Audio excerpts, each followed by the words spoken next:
Hello and welcome to the Excerpt. I'm Taylor Wilson. There's been a major change to the conversation around opioid addiction in America. Deaths from fentanyl are falling. The promising news comes as the overdose antidote naloxone becomes more widely available, but are dropping death rates concealing other issues in the fight against this brutal form of addiction? Here to help us make sense of what's happening is Reuters investigative reporter Mo Tamman. Mo, thank you so much for joining me today on the Excerpt. Yeah, my pleasure. Glad to be here. So let's just start with this. The death toll from fentanyl and other synthetic opioids is falling. That's obviously really good news, Mo. What story did the numbers tell us here? A cursory look at the numbers does suggest that there is at least a glimmer of good news. There's still tens of thousands of people dying every year, and I don't want to lose sight of that fact. But, in some parts of the country, we're seeing, 25, 30% reduction year over year in the number of people who are dying from synthetic overdose deaths, uh, the vast majority of which are from fentanyl. I think what we're seeing here is a number of factors. The most obvious one and the biggest one is the ubiquitous distribution of naloxone, which is that opioid overdose reversal drug that is everywhere in areas where fentanyl abuse is going on. Yeah, well, let's talk about naloxone, more commonly referred to by a brand named Narcan as well. With these, some have credited it with these dropping numbers, as you've said. Can we just get some basics out of the way here, Mo? I mean, what is this for folks who may not be aware, and what does current access to naloxone look like in America? So the way it works, and I'll try not to be too technical about this, is that we all have what's known as opioid receptors in our brains. The way that naloxone works is that it basically kicks off all opioids off those receptors and puts a blanket over those receptors. So immediately, almost instantaneously, when it's administered, the person is liberated, their body is liberated of the effects of fentanyl, and they immediately come back to life. They start breathing again, and there are other issues that are going on, but fundamentally, they're alive again, almost on a dime. It's quite remarkable in its effect. Well, what does access look like in America right now, Mo? Is it widespread? I mean, how does someone who wants to access this get it? Basically, almost anywhere you go, you can get free access. Now, in places where there is a large population of people who are addicted to fentanyl, you'll find them at recreational centers. In Ohio, where we were, all the trap houses, the places where people go to buy drugs, there were piles of them in corners. People who are addicted and using drugs in these houses will administer them to fellow users and bring them back to life when, if need be. It is amazing. I mean, one center we went to in Columbus, they're distributing thousands every month, and the numbers are growing all the time. And it's difficult not to see how that isn't having a significant effect on the reduction of fentanyl or synthetic overdose deaths. So, I mean, is this really a matter of access to naloxone? I mean, it's been around for decades. Has anything changed recently over the last year, in recent years? Last year, of course, it became available over the counter. So that makes a big difference. And I think there's been a push just generally to get this stuff out there. There was some of my reporting indicated, like in places in Missouri, for example, where they did an analysis of where the distribution took place, the drops in fentanyl overdoses really mirrored where the naloxone was distributed. Clearly, we've got a very strong correlation with large distribution areas and drops in synthetic overdose deaths.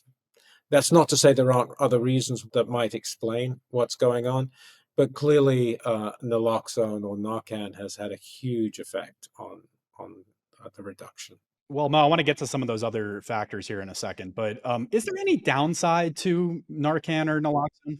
Downside, that's an interesting choice of words. I mean, you're still alive, right?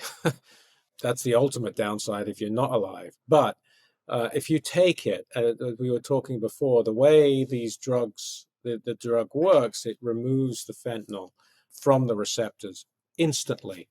And what that means is that the person, if they are addicted to opioids or fentanyl, they go into instant withdrawal. And they would tell you that not just instant withdrawal, but the worst withdrawal they've ever experienced. If you or I, who aren't addicted to fentanyl, accidentally took fentanyl and somebody administered Narcan and we came back, we would feel nothing. There would be no effect. But because these people are addicted, the moment that somebody administers it, they wake up and it is intense, retching and vomiting and panicking, and it's really brutal. And of course, that instant they realize what's happened, what's the first thought they have is, where do I get my next fix? To get rid of those feelings as quickly as possible, because obviously the only way to get rid of those the effects of withdrawal is to have more of the drug that caused the withdrawal in the first place. Now, I want to talk about fentanyl itself for a second.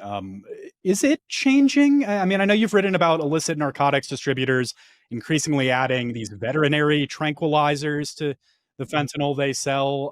Can you talk about that a little bit? Why is that happening, and what might that mean for cutting down overdoses? There are lots of theories out there about what's going on with street drugs. There aren't a lot of hard and true facts, but what is true is that, especially starting on the East Coast and moving toward the West, there has been an increasing amount of xylazines, which are a tranquilizer of sorts that's used most often in veterinary medicine, metatominine, a version of which is routinely used in surgery. I mean, if anyone out there has had surgery, chances are you've had fentanyl and you've had metatominine. Metatominine is used to relax the patient so that they can have the breathing tube taken out and they don't panic. It's able to be left in there for a period of time, and then they don't panic while it's in there. They can have it withdrawn slowly and without any fuss.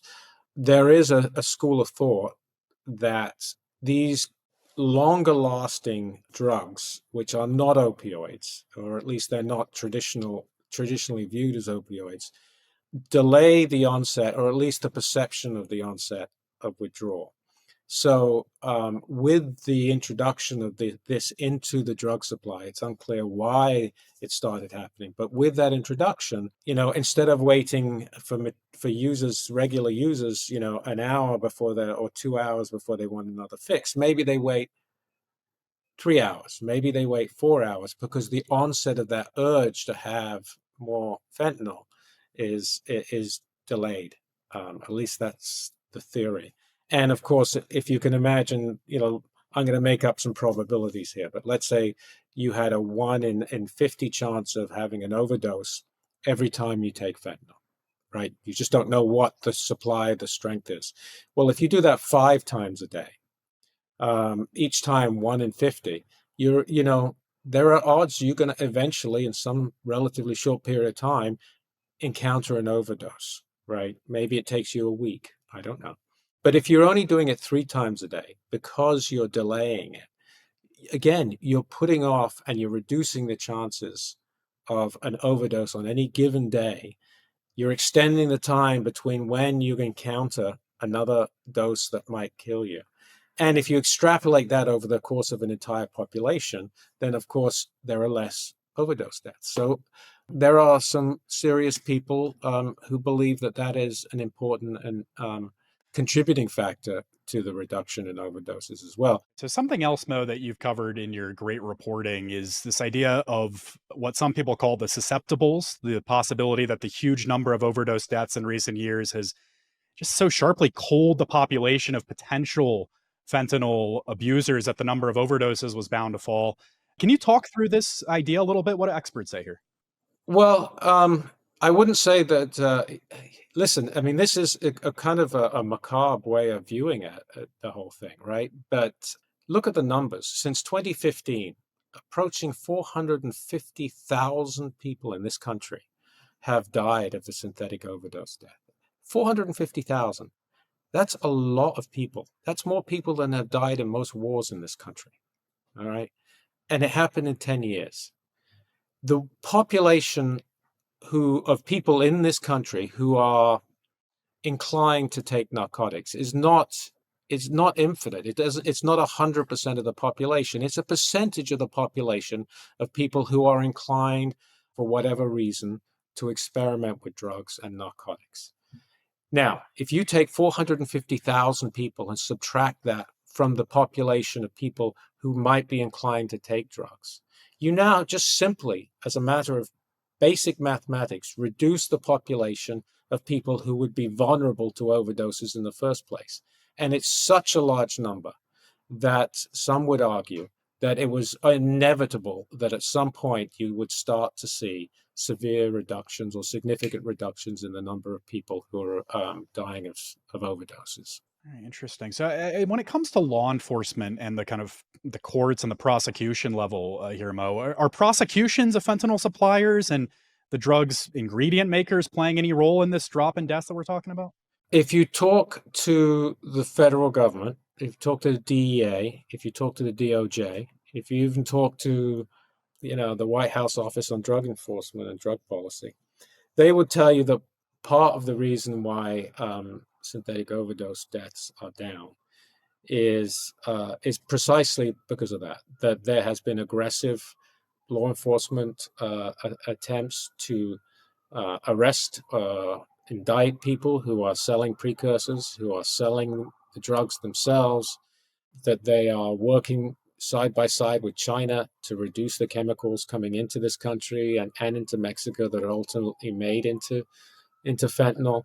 They would say that has resulted in a pinching of the Mexican cartels, and that as a result of that, the amount of fentanyl coming into this country is down. And they would argue it's because, and you can see that because their tests show that the amount of fentanyl in doses that they have seized is down. And that drop mirrors the drop in synthetic overdose deaths. So there's a lot of reasons that seem to be pointing all in the same direction, all of which can plausibly explain some or potentially all, I suppose, of the dip in overdose deaths. I want to talk about just kind of the commerce world and commerce regulation for a second, Mo. There's a loophole in 2016 trade law aimed to help commerce that has actually made things easier for fentanyl traffickers, at least ostensibly. And this is a regulation known as de minimis. Individual parcels of clothing and other merchandise valued at up to $800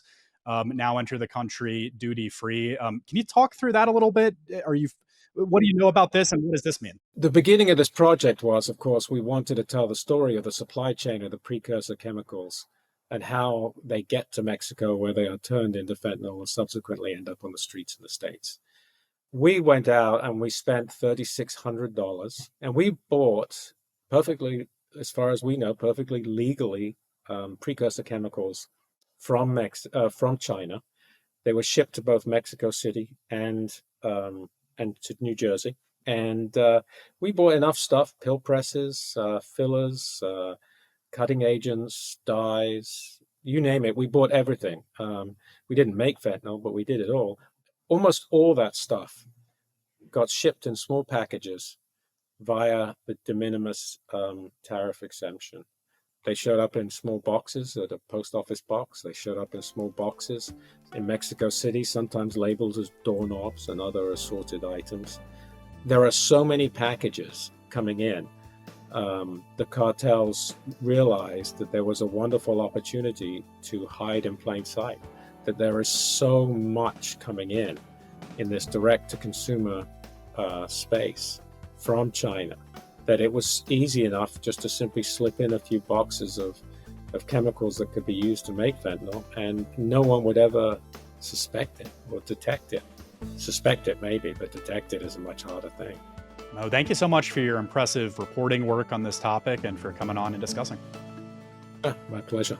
Thanks for watching. I'm Taylor Wilson. I'll see you next time.